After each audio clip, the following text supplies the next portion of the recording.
ये मुल बैठा बना दे वो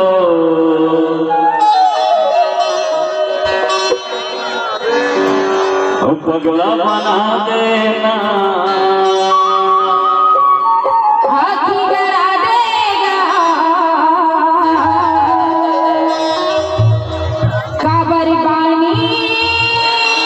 लगा लेना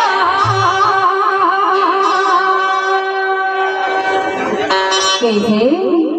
कक्का सुघर चाल है, कक्का सुघर बाल है और कक्का सुघर गाल है वो खाता तोर खा जाते मोर हवाई था ऐसा झेल के है कर वो तक कैसे निकलना मोरे कुछ सोची तबे कैसा तो लगा का बहुत अच्छा है क्यों का कैसे ना अक्का सुघर दिखा चक्का सुघर दिखा तो नजर में चुप चुप लिख गुंदरू आंखी के कैसे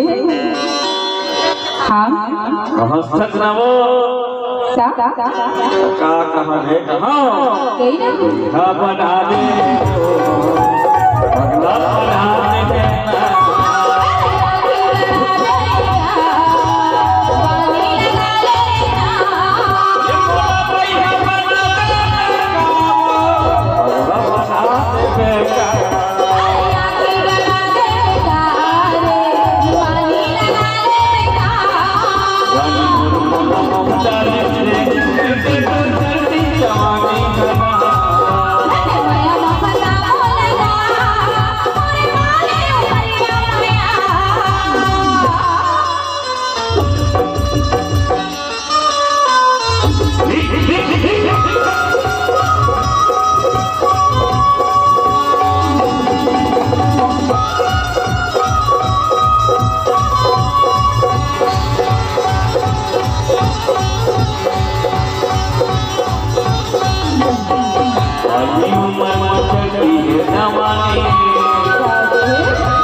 તેમના